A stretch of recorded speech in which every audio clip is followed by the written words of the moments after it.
Om Shanti. Good morning. आज प्राणेश्वर बाप दादा के 19 फरवरी 2025 की अनमोल महावाक्य सुनते हैं। आज छत्रपति शिवाजी महाराज की जयंती है। आप सभी को इस जयंती की बहुत बहुत बहुत मुबारक हो, मुबारक हो। मीठे बच्चे, तुमने अब तक जो कुछ पढ़ा है उसे भूल जाओ। जीते जी मरना माना सब कुछ भूलना, पिछला कुछ भी याद न आए। आज का प्रश्न है, जो पूरा जीते जी मरे हुए नहीं हैं उनकी निशानी क्या होगी? उत्तर, वह बाप से भी आर्ग्यू करते रहेंगे, शास्त्रों का मिसाल देते रहेंगे। जो पूरा मर गए हैं वे कहते हैं, बाबा आप जो सुनाते हैं वो सच है, हमने आधा कल्प जो सुना था वो झूठ था, इसलिए अब उसे मुख पर भी न लाए। कहा जाता, hear no evil, see no evil. गीत है आज का, ओम नमः शिवाय। ओम शांति। बच्चों को समझाया गया है, जब शांति में बिठाते हो, जिसको नेक्स्टा अक्षर दिया है, ये ड्रिल कराई जाती है। अब बाप बैठ रूहानी बच्चों को समझाते हैं। जो जीते जी मरे हैं कहते हैं, हम जीते जी मर चुके हैं। जैसे मनुष्य मरता है तो सब कुछ भूल जाता है, सिर्फ संस्कार ही रहते हैं। अभी तुम भी बाप का बन करके दुनिया में मर गए, दुनिया से मर गए हो। बाबा कहते हैं, तुम्हारे में भी भक्ति के संस्कार थे, अब वह संस्कार बदल रहे हैं। तो जीते जी तुम मरते हो ना। मरने से मनुष्य पढ़ा हुआ सब कुछ भूल जाते हैं, फिर दूसरे जन्म में नए सिर पढ़ना होता है।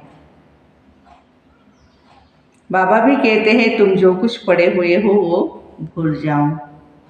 तुम तो बाप के बने हो ना, मैं तुमको नई बात सुनाता हूँ। तो अब वेद शास्त्र ग्रंथ, जप तप आदि ये सब बातें भूल जाओ, इसलिए कहा हियर नो इविल, से नो इविल। ये तुम बच्चों के लिए है। कई बहुत शास्त्र आदि पढ़े हुए हैं, पूरा मरे नहीं हैं तो फालतू आर्ग्यू करते रहते हैं। मर गए फिर कभी भी आर्ग्यू नहीं करेंगे। कहेंगे बाबा ने जो सुनाया है वो सच है, सत्यम शिवम सुंदरम है ना, वो सत्य ही सुनाएगा। बाकी बातें हम मुख पर लाए हैं क्यों? बाप कहते हैं, यह मुख में लाओ, लाओ ही नहीं, हियर नो इविल। बाप ने डायरेक्शन दिया है, कुछ भी सुनो नहीं। बोलो, अभी हम ज्ञान सागर के बच्चे बने हैं तो भक्ति क्यों याद करें? हम एक भगवान को ही याद करते हैं। बाबा ने कहा, भक्ति मार्ग को भूल जाओ बच्चे, क्योंकि मैं अभी आया हूँ ना। भगवान नहीं आते तो फिर भी भक्ति हम करते ही रहते थे। अभी आए हैं तो भक्ति करने की क्या दरकार है? इतने सालों से, इतने जन्मों से हमने भक्ति की है, उस भक्ति का फल तो भगवान की प्राप्ति हो ही गई है। तो बाबा कहते हैं, मैं तुमको ये सहज बातें सुनाता हूँ, मुझ बीज को याद करो तो सारा झाड़ बुद्धि में आ जाएगा। तुम्हारे मुख्य है गीता, गीता में ही भगवान की समझानी है। अब यह है नई बातें, नई बात पर हमेशा ज़्यादा ध्यान दिया जाता है भी बड़ी सिंपल। सबसे बड़ी बात है याद करने की, घड़ी घड़ी कहना पड़ता है, बच्चे मन मना भव। बाप को याद करो, यही बहुत ही गुह्य बातें हैं, इसमें ही विघ्न पड़ते हैं। बहुत बच्चे हैं जो सारे दिन में 2 मिनट भी याद नहीं करते हैं।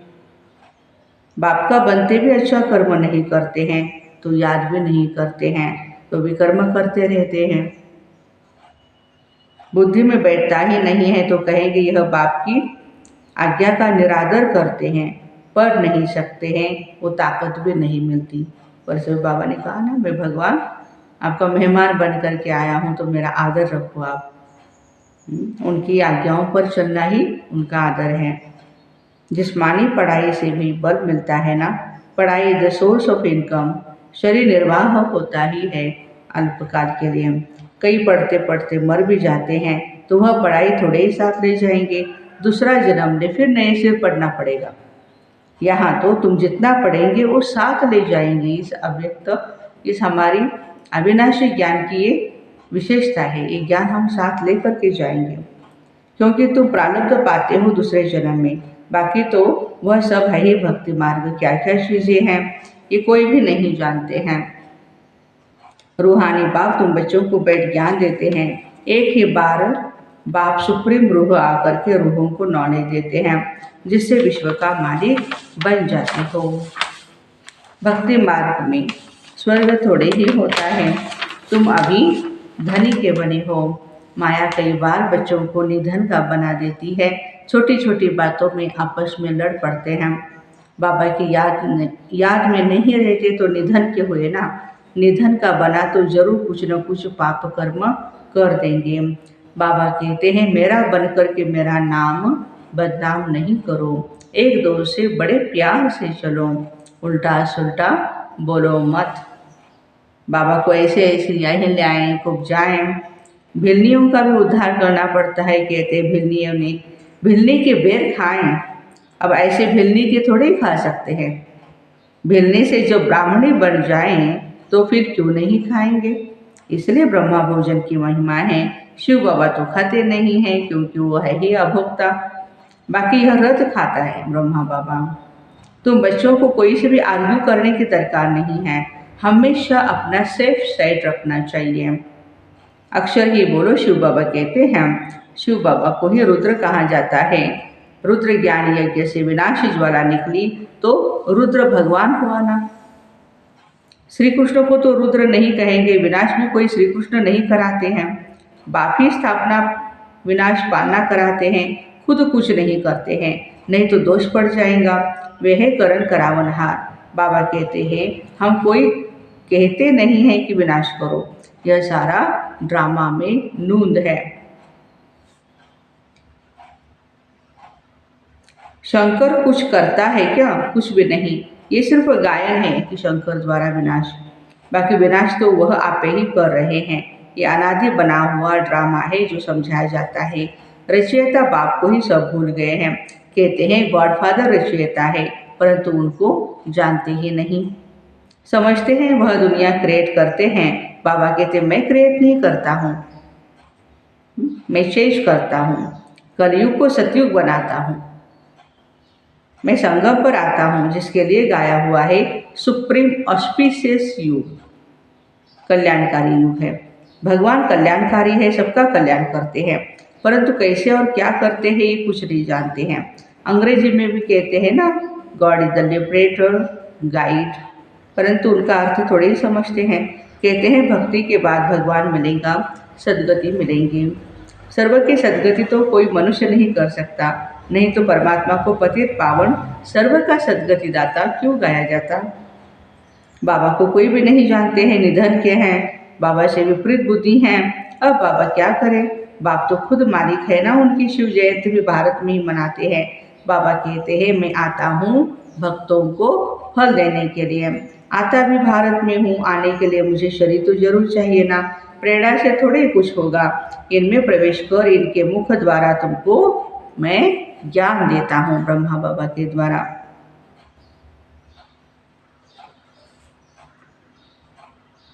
तो बाबा कहते हैं कि गौमुख की बात नहीं है, यह तो इस मुख की बात है। गौमुख तो यादगार है ना उनका, मुख तो मनुष्य का चाहिए न कि जानवर का। इतना भी बुद्धि काम नहीं करती। दूसरे तरफ फिर भागीरथ दिखाते हैं, वे कैसे और कब आते हैं जरा भी किसको पता नहीं। तो बाप बच्चों को बैठ समझाते हैं तुम मर गए तो भक्ति मार्ग को एकदम भूल जाओ, मर जीवा जन्म है ना हमारा भी। शिव भगवान आज मुझे याद करो तो विक्रम में विनाश हो जाएंगे। मैं हूँ ही पतित पावन, तो मुझे बुलाते भी हो, ये पतित पावन आओ, तुम पवित्र हो जाएंगे, फिर सबको ले जाऊंगा। मैसेज घर घर में दो। बाबा कहते मुझे याद करो तो विक्रम में विनाश होंगे, तुम पवित्र बन जाएंगे। विनाश सामने खड़ा है, तुम बुलाते भी हो हे पतित पावन आओ।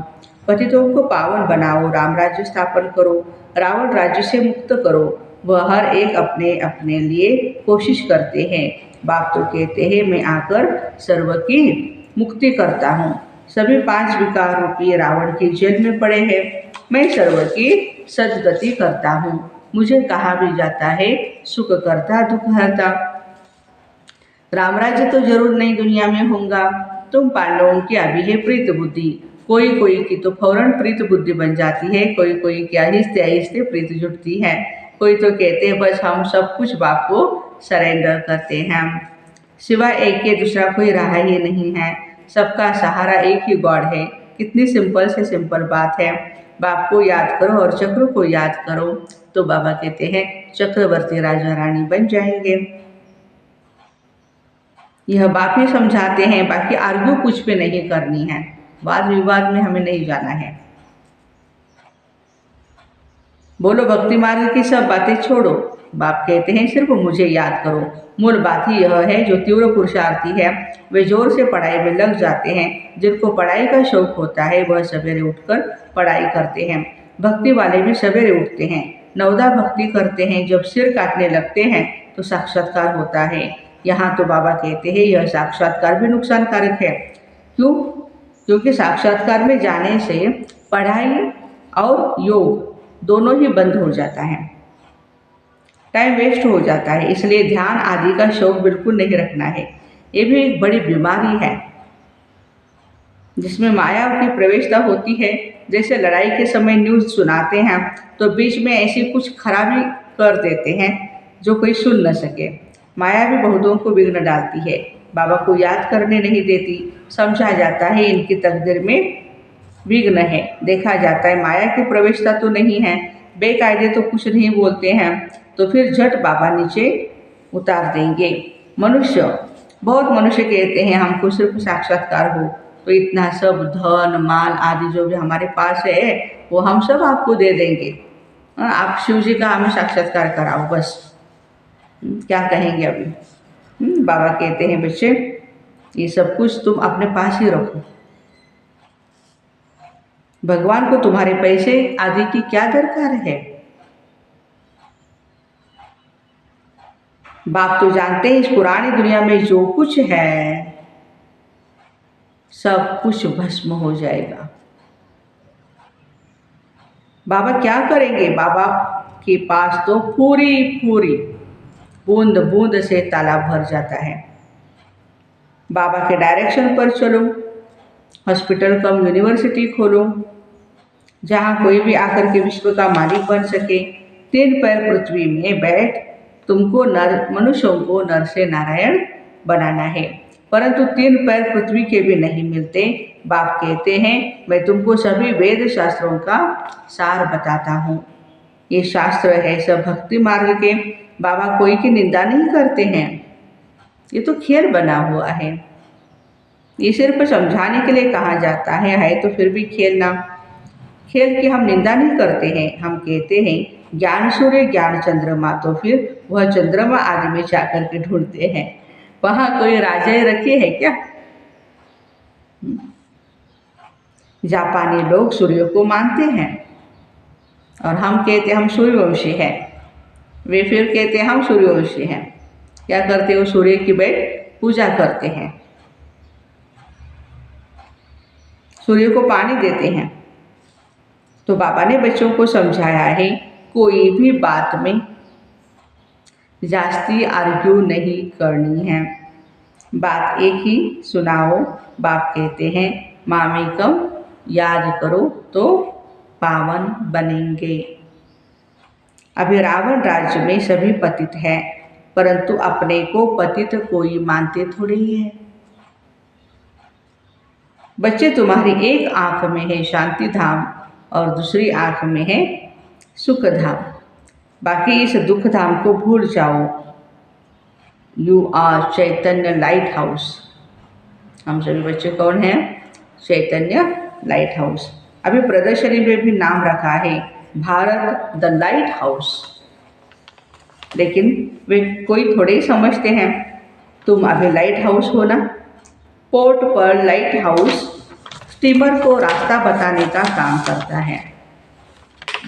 तुम सबको रास्ता बताते हो ना। कौन सा रास्ता बताते हैं हम सभी? बाबा कहते हैं मुक्ति और जीवन मुक्ति का रास्ता बताते हो।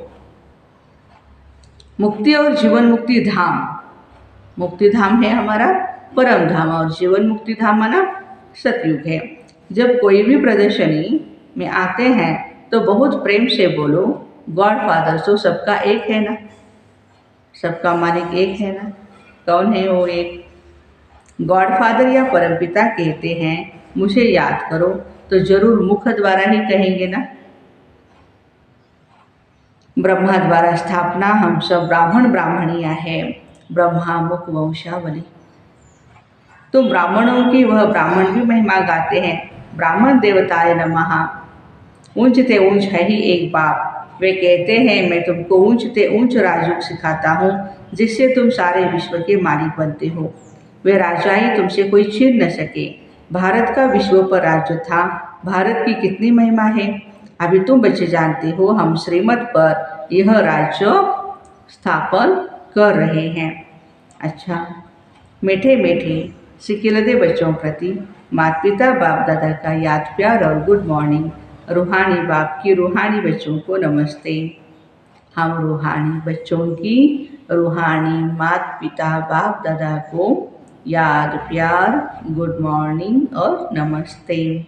वाह बाबा वाह, शुक्रिया बाबा शुक्रिया। धारणा के लिए मुख्य सार है, तीव्र पुरुषार्थी बनने के लिए पढ़ाई का शौक रखना है। सवेरे सवेरे उठकर पढ़ाई पढ़नी है। साक्षात्कार की आश नहीं रखनी है, इसमें भी टाइम वेस्ट हो जाता है। शांति धाम और सुख धाम को याद करना है, इस दुख धाम को भूल जाना है। किसी से भी आर्ग्यू नहीं करनी है। प्रेम से मुक्ति और जीवन मुक्ति धाम का रास्ता बताना है। आज का वरदान है, सदा सुखों के सागर में लवलीन रहने वाले अंतर्मुखी भव। कहा जाता अंतर्मुखी सदा सुखी। जो बच्चे सदा अंतर्मुखी भव का वरदान प्राप्त कर लेते हैं, वे बाप समान सदा सुख के सागर में लवलीन रहते हैं। सुखदाता के बच्चे स्वयं भी सुखदाता बन जाते हैं। सर्व आत्माओं को सुख का ही खजाना बांटते हैं।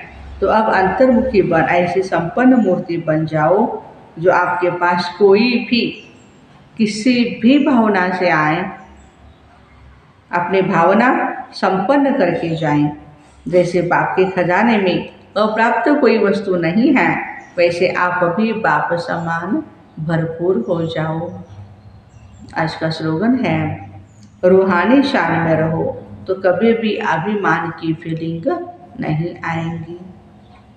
आज का व्यक्त इशारा है, एकांत प्रिय बनो, एकता और एकाग्रता को अपनाओ। अपने को सदैव अंडरग्राउंड अर्थात अंतर्मुखी बनाने की कोशिश करो। अंडरग्राउंड भी सारी कारोबार चलती है, वैसे अंतर्मुखी होकर के भी कार्य कर सकते हैं। अंतर्मुखी होकर के कार्य करने से एक तो विघ्नों से बचाव, दूसरा समय का बचाव, तीसरा संकल्पों का बचाव व बचत हो जाएगी। एकांतवासी भी और साथ साथ रमणीकता भी इतनी ही हो। तो ऐसे सदा सुखों के सागर में लवलीन रहने वाले अंतर्मुखी भाई बहनों को ओम शांति। Have a nice day.